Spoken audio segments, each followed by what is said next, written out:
হরে কৃষ্ণ, কেমন আছেন সবাই? আশা করি সবাই ভালো আছেন, ভালো থাকুন, সুস্থ থাকুন। আমি আজকে আপনাদের কাছে বলবো পাণ্ডবদের বনবাস পাঠ 70, পাণ্ডবদের তীর্থযাত্রা পাঠ 35, পরশুরামকে কেন ক্ষত্রিয় নিধন করলেন পাঠ 6।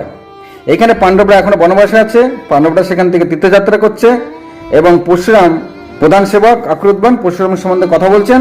তাই পরশুরামের কেন ক্ষত্রিয় নিধন করলেন পাঠ 6। এখানে সারা পৃথিবীতে যদি একবার ক্ষত্রিয় নিধন হয় তাহলে তিনি পরশুরাম বারবার করে কি করে ক্ষত্রিয়দের নিধন করছেন, তা ক্ষত্রিয় আসছে কোথার থেকে? এখানে কি বড় ভুল ঢোকানো হয়েছে আমাদের ধর্মে, সেগুলো আপনি বুঝে নেন। সমস্ত ক্ষত্রিয় নয়, পরশুরাম প্রতিজ্ঞা করেছিলেন তার পিতার আগুনের কাছে যে কার্তবীর্য অর্জুনের বংশের মধ্যে যা আছে সবাইকে তিনি নিধন করবেন। আর ওই বংশেরা বিভিন্ন জায়গায় পালিয়ে গিয়ে অন্যান্য রাজাদের তাদের সঙ্গ করে নিত এবং সেই রাজাদেরকেও পরশুরাম বধ করেছিলেন। এটাই ছিল ক্ষত্রিয় নিধন। কিন্তু সারা পৃথিবীর ক্ষত্রিয় যদি তিনি সম্পূর্ণ নিশ্চিহ্ন করে দেন তাহলে ক্ষত্রিয় আসছে কোথার থেকে? চলুন জেনে নিই তারপরে কি হলো। যখন পাণ্ডবরা বনবাস থেকে তীর্থ ভ্রমণ করতে করতে মহেন্দ্র পর্বতে উঠতে তখন সেখানে পরশুরাম প্রধান সেবক আক্রুতবানের সঙ্গে তার দেখা হয়ে যায়। সেখানে যুধিষ্ঠির আক্রুতবানকে বলেন পরশুরামের সম্বন্ধে কি সবকিছু জানতে চাই। তখন আক্রুতবান একটি বৃক্ষের তলায় বসে যুধিষ্ঠির সহ ভাইদের এবং লোমশ ঋষি এবং অন্যান্য ব্রাহ্মণ যারা ছিল সবাইকে পরশুরাম সম্বন্ধে বলছিল, কেন পরশুরাম ক্ষত্রিয়দের নিধন করতে শুরু করেছিল। এখানে সনাতনী ভাই বোনেরা একটি ব্যাপার হয়তো লক্ষ্য করবেন যে এই পাণ্ডবদের মধ্যে কিন্তু অর্জুন নাই। আপনারা বুঝতে পারলেন কিনা জানি না, এই যে তীর্থযাত্রা করছে আজ, এখন তীর্থযাত্রা 35 পাঠ চলছে, এই তীর্থযাত্রায় কিন্তু অর্জুন নাই। কতজন লক্ষ্য করেছেন তা কমেন্টে আমাকে বলবেন। তাহলে অর্জুন কোথায়? অর্জুন কিন্তু তীর্থে ছিলেন না, তিনি ছিলেন কোথায়? স্বর্গে। তার আসল পিতা ইন্দ্রের কাছে আছেন, সেখানে তিনি নানা অস্ত্রবিদ্যা প্রশিক্ষণ নিয়ে এখন তিনি গন্ধর্ব বেদ অধ্যয়ন করছেন। তাহলে তীর্থের সময় অর্জুন কি করছিল? গন্ধর্ব বেদ অধ্যয়ন করছিল স্বর্গে। একথা লোমশ ঋষি অনেক আগে যুধিষ্ঠিরকে বলেছিল যে অর্জুনকে নিয়ে চিন্তা করতে হবে না, অর্জুন ভালো আছে। অর্জুন বেরিয়েছিল একা একা, তাই যুধিষ্ঠির চিন্তা করতো। তাই লোমশ ঋষি বলে চিন্তা করতে হবে না, সে ভালো আছে। তারপর কিন্তু অন্য 4 ভাই ও দ্রৌপদী এই তীর্থে বের হন। এই যে তীর্থ করছে তারা নানান জায়গায়, এখানে অর্জুন নেই। এখানে আরেকটা ব্যাপার আছে, আপনারা কেউ হয়তো লক্ষ্য করেছেন, তাহলে কি অর্জুন তীর্থ করবে না? এটাও তো অনেকের মনে প্রশ্ন হতে পারে। এটা যারা লক্ষ্য করছেন তারা হয়তো জানেন অর্জুন কিন্তু একাই 12 বছর বনবাসে ছিল। যখন তিনি বিনা অনুমতিতে দ্রৌপদী আর যুধিষ্ঠির যেখানে ছিল সেখানে প্রবেশ করেছিল সেই গৃহে, তার জন্য তাকে 12 বছর বনবাস করতে ছিল। তখনই তিনি তীর্থ করে নিয়েছিলেন, তখন তিনি নানা জায়গায় তীর্থ করেছেন। এখন তিনি স্বর্গে আছেন। তারপরে চলুন কোথায় কি কি ঘটনা দেখিয়েছে, আমাদেরকে কে কি ঘটনা দেখিয়েছে ভগবান জানে। আপনারা বিচার করুন, যুক্তি দিয়ে ভাবুন। এটাই আমার জন্য, এর জন্য আমি ভিডিও করা। আমি সনাতনী ধর্মের লোকেদের সনাতনী ধর্মের আসল কথাটা তুলে ধরছি, আমাদেরকে কিভাবে ধর্মকে কলুষিত করা হচ্ছে, কিভাবে ভুল বোঝানো হচ্ছে, কেন ধর্ম থেকে লোক বেরিয়ে যাচ্ছে। আসলে ধর্মটাকেই ভুমভাং করে দেওয়া হয়েছে। এখানে আরেকটা জিনিস জানিয়ে রাখি, অর্জুন তাহলে স্বর্গে কত বছর ছিলেন? অর্জুন স্বর্গে 5 বছর ছিলেন। যাই হোক, তারপরে চলুন শুনে নি। যখন পরশুরাম কার্তবীর্য অর্জুনের বংশ পুরো ধ্বংস করার প্রতিজ্ঞা করে তখন তিনি তা পূর্ণ করেছিলেন। পরশুরামের আসল নাম কি ছিল? রাম। আর পরশুরাম যুদ্ধ করতেন বলে, পরশু দিয়ে যুদ্ধ করতেন বলে কালক্রমে তার নাম হয় পরশুরাম। অনেক জায়গায় 8 বার তিনি ক্ষত্রিয় নিধন করেছিলেন বলে বলা হয়। আমি পেয়েছি তিনি 21 বার ক্ষত্রিয় নিধন করেছিলেন, তবে সব ক্ষত্রিয় নয়। আপনি যুক্তি দিয়ে বিচার করুন, যদি ক্ষত্রিয় নাই থাকে তবে বারবার উনি কি করে ক্ষত্রিয় নিধন করছেন?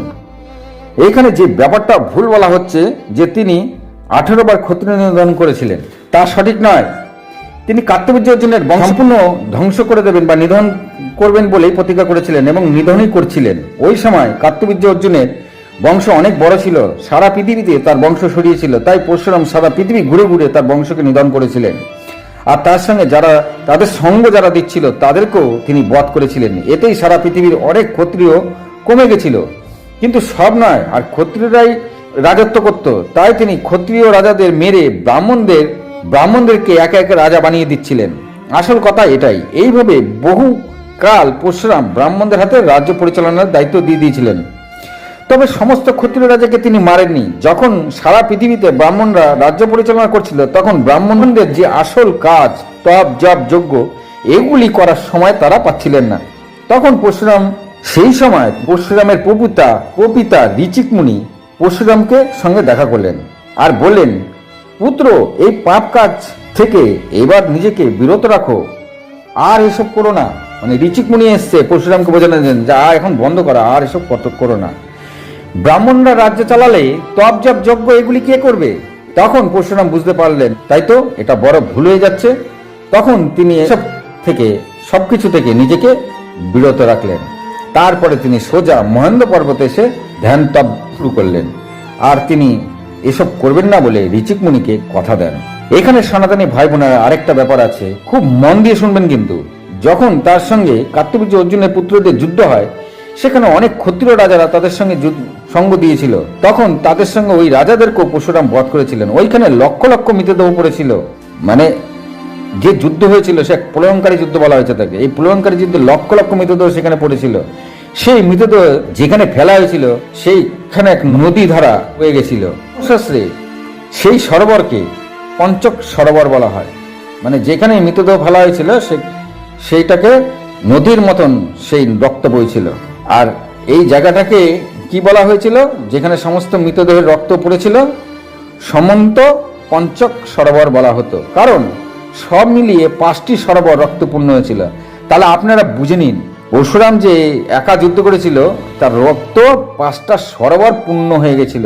তাই এমন নাম, 5টা সরোবর একসঙ্গে পূর্ণ হয়ে গেছিল বলে সেই 5টা সরোবর মিলে তার নাম দেওয়া হয়েছিল সমন্ত পঞ্চক সরোবর। তাহলে আপনারা ভাবুন, 5টি সরোবর রক্তে পূর্ণ করেছিলেন, তাহলে তিনি ওই যুদ্ধে কত ক্ষত্রিয় মেরেছিলেন।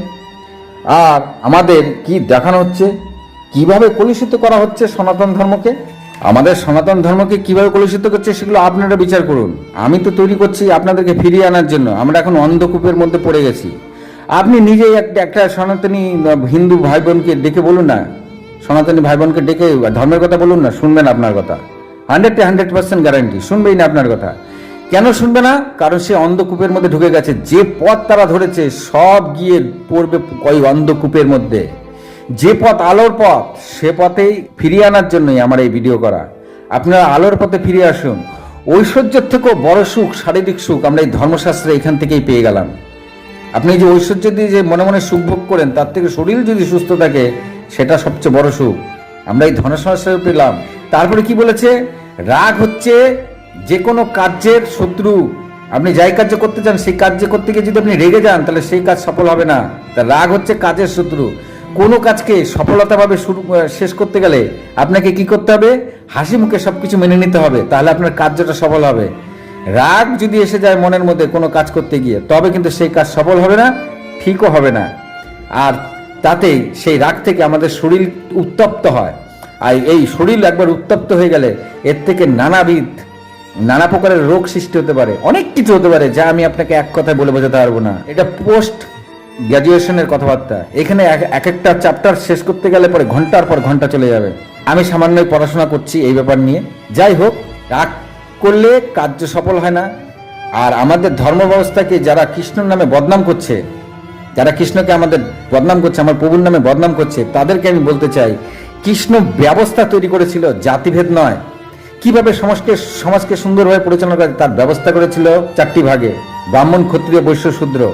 যেমন দেবতাদের মধ্যেও কিন্তু ব্যবস্থা রয়েছে। ইন্দ্রের কাজ এক, বায়ুদেবের কাজ এক, অগ্নিদেবের কাজ এক, পবনদেবের কাজ এক, জলদেবতার একটা কাজ। ঠিক সেইভাবে মানুষকে পরিচালনা করার জন্য তিনি 4টে ভাগ করেছিলেন। যেমন একটা ঘর তৈরি করুন, তাতে খালি ইট দিলেই হবে না, বা খালি সিমেন্ট দিয়ে হবে না, খালি বালি দিয়ে হবে না। আপনাকে নানান রকম জিনিস লাগবে, তবে আপনি একটা ঘর তুলতে পারবেন। যেমনই সমাজকে পরিচালনা করতে গেলে এই ব্যবস্থাগুলি লাগবে। এগুলো একটা ব্যবস্থা। আর আমাদের ধর্মকে যেভাবে কলুষিত করা হয়েছে, তাই আমাদের এই কলুষিত করার দরুনই আমরা ভাবি হয়তো আমাদের ভগবান আমাদেরকে এই জাতিভেদ করে দিয়ে গেছে। আদতেও তাই নয়, এটা একটা ব্যবস্থা। আপনার সংসারকে আপনি কিভাবে চালাবেন সেটা আপনি প্ল্যানিং করে নেবেন। সেই প্ল্যানিংকে জাতিভেদে নিয়ে যাবেন কেন? এই পর্যন্তই। ভালো থাকুন, সুস্থ থাকুন, নিজের ধর্মের কথা বলুন, নিজের ধর্মের লোকেদের সম্মান করুন। দেখবেন আপনার মতন সুখী কেউ থাকবে না। মনের মধ্যে যে সুখ আসবে সেই সুখই সর্বসুখ, আর কোনো সুখ নাই। ভালো থাকুন, নমস্কার। ভালো লাগলে লাইক কমেন্ট করুন।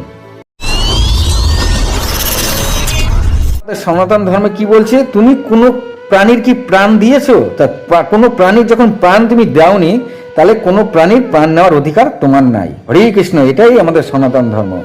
দেখুন কি সুন্দর সনাতন ধর্ম। সনাতন ধর্ম বলেছে কোনো মানুষকে যেন অসম্মান না করা হয়।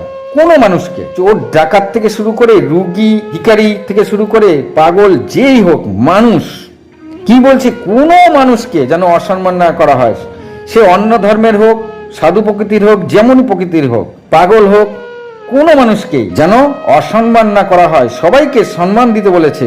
কারণ ধর্ম বলেছে প্রতিটি মানুষ বা প্রাণী বা যে কোনো জীব বা জড়জগৎ যা আছে এই বিশ্বজগতে সবার মধ্যে ভগবান বাস করে। তাহলে দেখুন আমাদের সনাতন ধর্মে কি বলছে, প্রতিটি জীব জগৎ প্রাণী জড় যা আছে এই বিশ্বজগতে সমস্ত কিছুর মধ্যে ভগবান বাস করে। তাই সবাইকেই সম্মান দিতে বলা হয়েছে। এটাই আমাদের সনাতন ধর্ম। সনাতন ধর্ম আরো বলেছে, যা তুমি ব্যবহার করো তাকেও সম্মান দাও। কি সুন্দর কথা বলেছে, যা তুমি ব্যবহার করো তাকেও সম্মান দাও। যেমন গামছা, একটা উদাহরণ দেওয়া আছে, বা জুতা। কারণ গামছা তো আমরা ব্যবহার করি, কিন্তু তাকে যেখানে সেখানে ফেলে রাখা মানে তাকে অসম্মান করা। দেখুন গামছাকেও বলছে সম্মান করতে। আমাদের ধর্ম কি বলছে, একটা গামছাকেও সম্মান করো। তার মানে সম্মান করা কাকে বলে, গামছাটা তুমি ব্যবহার করে গুছিয়ে রাখো, এটাকে সম্মান বলা হয়েছে। তাই গামছাকে কেন, কারণ গামছা আপনি প্রয়োজনে গামছাটা ব্যবহার করেছেন, তারপরে আপনি তাকে যেখানে সেখানে ফেলে রাখতে পারেন না, তাহলে গামছাকে অসম্মান করা হয়। এটাই আমাদের সনাতন ধর্ম।